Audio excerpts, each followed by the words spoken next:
ओ बल्ले बल्ले वाह जी वाह, 10 भाजी आ गए। लो जी, ਮੈਨੂੰ ਯਕੀਨ ਸੀ ਕਿ ਆਪਣੀ ਦੁਬਾਰਾ ਮੁਲਾਕਾਤ ਹੋਏਗੀ।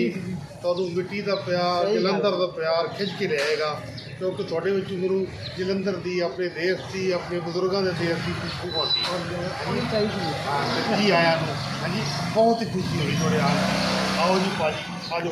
ਆ ਗਏ ਜੀ। ਲਓ ਜੀ, ਇਹ ਸਾਲ ਪਹਿਲੇ, ਬਲਕਿ ਤੁਹਾਨੂੰ ਅੰਦਰ ਚੱਲ ਕੇ ਦੱਸਦੇ ਆ, ਰਾਣਾ ਸਾਹਿਬ ਨੇ ਅੰਦਰ ਬੁਲਾਇਆ। ਲਓ ਜੀ ਸੱਜਣੋ, ਸਾਲ ਪਹਿਲੇ ਤੁਸੀਂ ਇੱਕ ਵੀਡੀਓ ਦੇਖੀ ਹੋਈ ਸੀ ਜਦੋਂ ਜਸ ਤੇ ਰਾਣਾ ਸਾਹਿਬ ਹੋਰਾਂ ਦੀ ਮੁਲਾਕਾਤ ਹੋਈ ਸੀ, ਔਰ ਉਸ ਤੋਂ ਬਾਅਦ ਫਿਰ ਅਸੀਂ ਆਏ ਸੀ ਰਾਣਾ ਸਾਹਿਬ ਦੇ ਘਰ, ਔਰ ਜਸਵਿੰਦਰ ਸਿੰਘ ਬਾਦ ਜੀ ਹੋਰੀ ਵੀ ਸਾਡੇ ਨਾਲ ਸਨ, ਇਹਨਾਂ ਦੀ ਮਾਤਾ ਜੀ ਵੀ ਨਾਲ ਸਨ, ਔਰ ਇੱਥੇ ਅਸੀਂ ਬੈਠੇ ਸੀ, ਗੱਪਸ਼ਪ ਕਾਫੀ ਕੀਤੀ ਸੀ, ਔਰ ਉਹਨਾਂ ਦੀ ਗੱਲਬਾਤ ਤੁਹਾਨੂੰ ਸੁਣਾਈ ਵੀ ਸੀ। ਹੁਣ ਜਸਵਿੰਦਰ ਸਿੰਘ ਬਹਾਦਰ ਦਾ ਪਾਕਿਸਤਾਨ ਦਾ ਪਲਾਨ ਬਣਿਆ ਹੈ, ਕੋਈ 2 ਦਿਨ ਪਹਿਲੇ ਆਏ ਨੇ, ਅਤੇ ਇਹ ਆਉਂਦੇ ਹੀ ਜਿਹੜੀਆਂ ਚੀਜ਼ਾਂ ਇਹਨਾਂ ਨੇ ਮੇਰੇ ਜ਼ਿੰਮੇ ਲਾਈਆਂ, ਉਹਦੇ 'ਚ ਇੱਕ ਰਾਣਾ ਸਾਹਿਬ ਦੇ ਨਾਲ ਜਿਹੜੀ ਮੀਟਿੰਗ ਸੀ ਉਹ ਜ਼ਰੂਰੀ ਸੀ।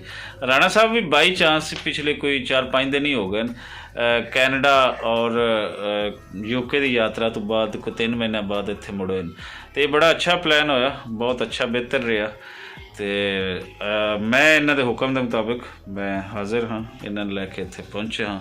ਸੋ ਹੁਣ ਤੁਹਾਨੂੰ ਗੱਲਬਾਤ ਇਹਨਾਂ ਦੀ ਸੁਣਾਵਾਂ। ਜੀ ਰਾਣਾ ਸਾਹਿਬ, ਮੈਂ ਲੈ ਲੈਣਾ।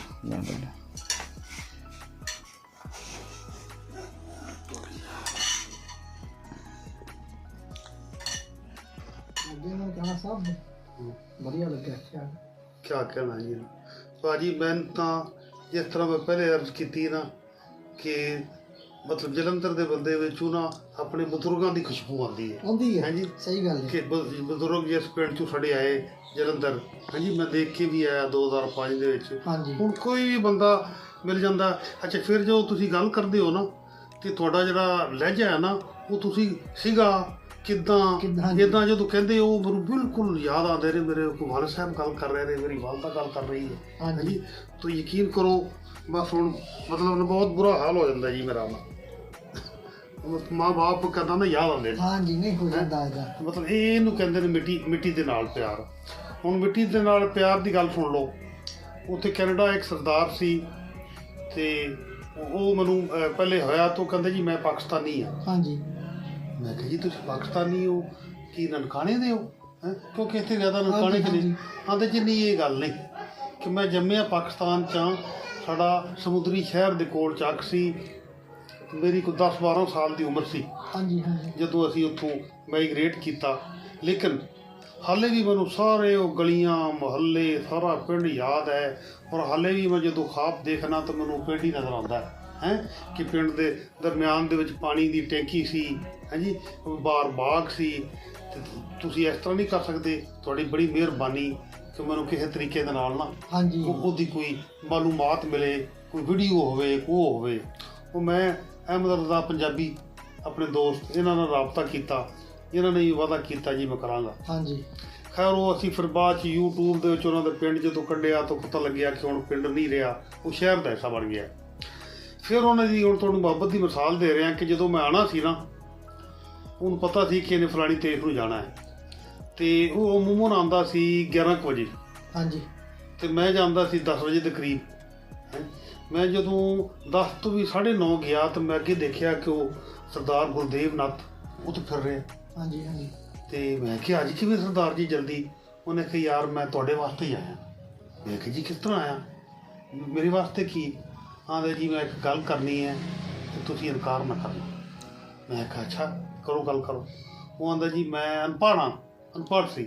ਮੈਂ ਸਪੈਸ਼ਲ, ਮੇਰੀ ਤਬੀਅਤ ਵੀ ਖਰਾਬ ਸੀ, ਬਿਮਾਰ ਸੀ। ਅੱਜ ਮੈਂ ਬੈਂਕ ਆਇਆ, ਇਹ ਮੈਂ $100 ਕਢਾਇਆ, ਇਹ ਮੈਂ ਤੁਹਾਨੂੰ ਦੇਣਾ ਤੋਹਫਾ। ਹਾਂਜੀ, ਮੈਂ ਕਿਹਾ ਜੀ ਤੁਸੀਂ ਕਿਹਦੀ ਗੱਲ ਕਰ ਰਹੇ ਹੋ?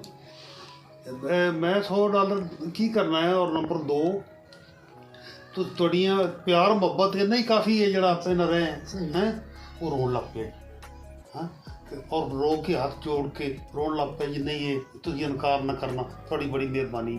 ਉਹਦੀ ਮੈਂ ਜਦੋਂ ਹਾਲਤ ਦੇਖੀ ਕਿ ਯਾਰ ਇਹ ਤਾਂ ਬਹੁਤ ਜਜ਼ਬਾਤੀ ਹੋ ਗਿਆ ਔਰ ਬਹੁਤ ਰੋ ਰਿਹਾ, ਉਹ $100 ਮੈਂ ਉਹਦੇ ਕੋਲ ਲੈ ਲਿਆ। ਹਾਂਜੀ, ਹੈ ਇਹ ਜੇ ਮਤਲਬ ਨਾ ਮੁਹੱਬਤ, ਜਿਹੜੀ ਵਤਨ ਦੀ ਮੁਹੱਬਤ ਹੈ। ਸਮਝ ਲਓ ਜਿਸ ਧਰਤੀ 'ਚੋਂ, ਮਿੱਟੀ 'ਚੋਂ ਬੂਟਾ ਉੱਗਿਆ ਹੈ ਨਾ, ਉਹ ਧਰਤੀ ਫਿਰ ਬੁਲਾਉਂਦੀ ਹੈ। ਜਿਹਨਾਂ ਨੂੰ ਛੱਡਣਾ ਪਿਆ ਉਹਨਾਂ ਨੇ ਜ਼ਿਆਦਾ ਬੁਲਾਉਂਦੀ ਹੈ। ਹਾਂਜੀ। ਅੱਛਾ, ਇੱਕ ਹੋਰ ਮੇਰੇ ਦਿਨ 'ਚ ਗੱਲ ਆ ਗਈ। ਸਰਦਾਰ ਇਸ ਵਾਸਤੇ ਜ਼ਿਆਦਾ ਮਹਿਸੂਸ ਕਰਦੇ ਕਿ ਜਦੋਂ ਨਹਿਰਾਂ ਵਗੈਰਾ ਬਣੀਆਂ ਨਾ, ਤੇ ਇਸ ਇਲਾਕੇ ਨੂੰ ਅੰਗਰੇਜ਼ ਨੇ ਪੈਕੇਜ ਦਿੱਤਾ ਨਾ ਕਿ ਆ ਕੇ ਆਬਾਦ ਕਰੋ। ਹਾਂਜੀ। ਤੇ ਬਹੁਤੇ ਉਸ ਪੰਜਾਬ 'ਚ ਲੋਕ ਆਏ ਸੀਗੇ। ਅੱਛਾ, ਉਸ ਪੰਜਾਬ 'ਚ ਆ ਕੇ ਉਹਨਾਂ ਨੂੰ ਜ਼ਮੀਨ ਮੁਰੱਬਾ 1.5 ਜਾਂ 2 ਮਿਲੀ।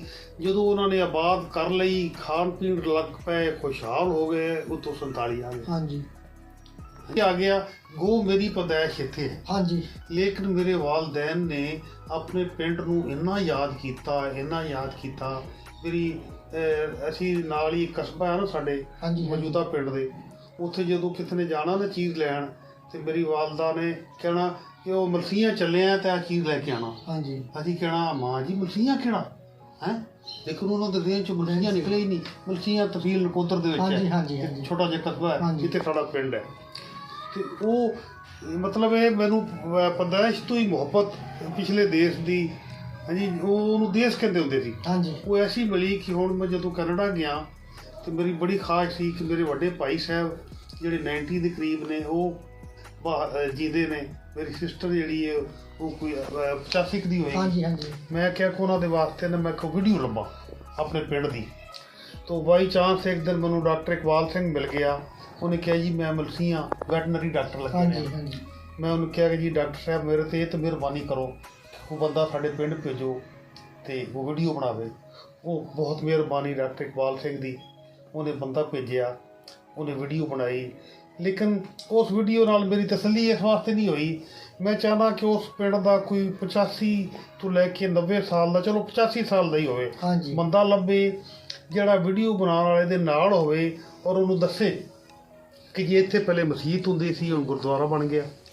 ਇੱਥੇ ਪਹਿਲੇ ਸਕੂਲ ਸੀ, ਇੱਥੇ ਪਹਿਲੇ ਕਬਰਸਤਾਨ ਸੀ, ਇੱਥੇ ਫਲਾਣੇ ਦਾ ਘਰ ਸੀ, ਇੱਥੇ ਫਲਾਣੇ ਦਾ ਘਰ ਸੀ। ਹਾਂਜੀ ਹਾਂਜੀ। ਇਹ ਮੈਂ ਤੁਹਾਡੇ ਅੱਗੇ ਰਿਕੁਐਸਟ ਕਰਨੀ ਹੈ। ਹਾਂਜੀ। ਹਾਂਜੀ, ਤੁਸੀਂ ਵੀ ਜਲੰਧਰ ਦੇ, ਜਲੰਧਰ ਤਾਂ ਮੈਂ ਵੀ ਪਰਸੋਂ ਜਾਣਾ ਹੈ। ਹਾਂਜੀ, ਬਸ ਉਹੀ ਮੇਰੀ ਬੇਨਤੀ ਹੈ ਕਿ ਤੁਸੀਂ ਜਲੰਧਰ ਜਾਣਾ ਹੈ ਤਾਂ ਮਲਸੀਆਂ ਦੇ ਅੱਗੇ ਮੇਰਾ ਜਿਹੜਾ ਪਿੰਡ ਹੈ ਮਹਿਮੂਵਾਲ ਯੂਸਫਪੁਰ, ਮੈਂ ਤੁਹਾਨੂੰ ਲਿਖ ਕੇ ਦੇ ਦਿਆਂਗਾ। ਤੁਸੀਂ ਲਿਖ ਦਿਓ। ਹਾਂਜੀ, ਕੋਈ ਬੰਦਾ ਹੋਵੇ ਜਿਹੜਾ ਉੱਥੇ ਜਾਵੇ, ਬਲਕਿ ਉੱਥੇ ਦਾ ਇੱਕ ਐਡਵੋਕੇਟ ਹੈ ਸੁਰਿੰਦਰ ਸਿੰਘ ਚਾਲ, ਨਕੋਦਰ ਦੇ ਵਿੱਚ ਹੈ। ਹਾਂਜੀ ਹਾਂਜੀ ਹਾਂਜੀ। ਤੇ ਉਹਦਾ ਮੈਂ ਤੁਹਾਨੂੰ ਨੰਬਰ ਵੀ ਦਿਆਂਗਾ। ਦਿਓ ਜੀ। ਹੈ ਉਹ ਕੋਈ ਬੰਦਾ ਇਹਦੇ 'ਚ ਇੱਕ ਅਸੀਂ ਤੋਂ ਉੱਪਰ ਵਾਲਾ ਬੰਦਾ ਹੋਵੇ। ਹਾਂਜੀ। ਉਹ ਮਤਲਬ ਵੀਡੀਓ ਬਣਾ ਕੇ ਉਹਨੂੰ ਫਿਰ ਯਾਦ ਵੀ ਉਹ ਗੱਲਾਂ ਹੁੰਦੀਆਂ, ਬੱਚੇ ਹੁੰਦੇ ਸੁਣੀ ਹੋ, ਕਿਉਂਕਿ ਹੁਣ ਇੰਨੇ ਸਾਲ ਤਾਂ ਹੋ ਗਏ ਪਾਰਟੀਸ਼ਨ ਦੇ, ਜਿਹੜੇ ਬੱਚੇ ਵੀ ਉਦੋਂ ਸੀਗੇ ਉਹਨੂੰ ਗੱਲਾਂ ਤਾਂ ਸੁਣ ਲੈਂਦੇ ਆ ਉਹ। ਹਾਂਜੀ, ਇਹ ਪਤਾ ਤਾਂ ਹੁੰਦਾ ਹੈ। 3 ਨਸਲਾਂ ਹੋ ਗਈਆਂ ਨਾ। ਹਾਂਜੀ। ਦੇਖੋ ਨਾ ਜੀ, ਅਗਰ ਪਾਰਟੀਸ਼ਨ ਹੋਈ ਤੇ ਉਹ ਮੁਸੀਬਤ ਤਾਂ ਪੰਜਾਬ ਨੂੰ ਉਠਾਉਣੀ ਪਈ ਨਾ, ਬਾਕੀ ਹਿੰਦੁਸਤਾਨ ਨੂੰ ਤਾਂ ਕੁਛ ਵੀ ਨਹੀਂ ਹੋਇਆ। ਨਹੀਂ ਕੁਛ। ਹਾਂਜੀ। ਤੇ ਪੰਜਾਬ ਦੇ ਉਧਰ ਦਾ ਹੋਵੇ ਜਾਂ ਇੱਧਰ ਦਾ ਹੋਵੇ, ਹਜ਼ਾਰਾਂ ਮਰ ਗਏ, ਹਜ਼ਾਰਾਂ ਉਜੜੇ। ਹਾਂਜੀ। ਉਹ ਤੁਹਾਡੇ ਇੱਕ ਇੰਡੀਆ ਦੇ ਸ਼ਾਇਰ ਨੇ ਕੀ ਕਿਹਾ ਕਿ ਜੇਕਰ ਨਫ਼ਰਤਾਂ ਨਾ ਦਿਲਾਂ ਵਿੱਚ ਛਾਈਆਂ ਹੁੰਦੀਆਂ, ਕਦੀ ਮੁਲਕਾਂ ਦੇ ਵਿੱਚ ਨਾ ਲੜਾਈਆਂ ਹੁੰਦੀਆਂ, ਟੋਟੇ ਹੁੰਦਾ ਨਾ ਪੰਜਾਬ, ਰੋਂਦੇ ਰਾਵੀ ਨਾ ਚਰਾਬ, ਪੈਂਦੀ ਵਾਘੇ ਵਾਲੀ ਕਦੀ ਨਾ ਲਕੀਰ, ਤੇ ਬਣੀ ਦੁਨੀਆ ਦੀ ਕੀ ਤਕਦੀਰ। ਸਹੀ ਗੱਲ। ਲਓ ਜੀ, ਐਸੀ 2 ਜਲੰਧਰੀਆਂ ਦੀ ਗੱਲਬਾਤ, ਤੇ ਜਿਹਦੇ ਵਿੱਚ ਅਖੀਰ ਤੇ ਆਪਣੇ ਆਪ ਨੂੰ ਮੈਂ ਵੀ ਵਾੜ ਲਿਆ। ਮੈਂ ਸੁਣ ਰਿਹਾ ਸੀ ਗੱਲਾਂ ਤੇ ਚੰਗਾ ਲੱਗ ਰਿਹਾ ਸੀ। ਇਹੀ ਹੁੰਦੀਆਂ ਦੇਸ਼ ਦੀ ਮਿੱਟੀ ਦੀ ਮੁਹੱਬਤ, ਜਿਹੜੀ ਇਨਸਾਨ ਦੀਆਂ ਨਸਲਾਂ ਦੇ ਵਿੱਚੋਂ ਨਹੀਂ ਜਾਂਦੀ, ਉਹ ਟਰਾਂਸਫਰ ਹੁੰਦੀ ਹੈ। ਸੋ ਜਿਵੇਂ ਰਾਣਾ ਸਾਹਿਬ ਸ਼ੇਰ ਸੁਣਾ ਰਹੇ ਸੀ, ਇਹ ਹਰ ਪੰਜਾਬੀ ਜਿਹੜਾ ਇੱਥੋਂ ਉੱਥੇ ਗਿਆ ਜਾਂ ਉੱਥੋਂ ਇੱਥੇ ਆਇਆ ਹੈ, ਉਹਦੇ ਅੰਦਰ ਇਹ ਸ਼ਬਦ ਵਸਦੇ ਹਨ, ਸ਼ੇਰ ਵਸਦੇ ਹਨ। ਅਤੇ ਜਿਹੜੀ ਅਸੀਂ ਹਮੇਸ਼ਾ ਕਹਿੰਦੇ ਹੁੰਦੇ ਹਾਂ ਕਿ ਠੀਕ ਹੈ, ਜੋ ਵੰਡਣਾ ਸੀ ਉਹ ਵੰਡ ਲਿਆ, ਪੰਜਾਬ ਨੂੰ ਵੰਡਣਾ ਸੀ ਵੰਡਿਆ ਗਿਆ। ਲੇਕਿਨ ਹੁਣ ਇੱਕ ਕੰਮ ਤਾਂ ਹੋ ਸਕਦਾ ਹੈ ਕਿ ਇਸ ਨੂੰ ਥੋੜ੍ਹਾ ਜਿਹਾ ਬਾਰਡਰ ਜਿਹੜੇ ਹਨ ਉਹਨਾਂ ਦੇ ਨਰਮੀਆਂ ਕਰਤੀਆਂ ਜਾਣ।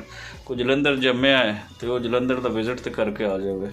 ਇੱਧਰ ਕੋਈ ਬਹਾਵਲ ਨਗਰ ਜੰਮਿਆ ਹੈ ਤਾਂ ਉਹ ਬਹਾਵਲ ਨਗਰ ਆ ਜਾਵੇ, ਪਾਕਪਤਨ ਆ ਜਾਵੇ, ਜਿੱਥੇ ਆਉਣਾ ਚਾਹੁੰਦਾ ਹੈ ਉਸ ਨੂੰ ਦੇ ਦਿੱਤੀ ਜਾਵੇ।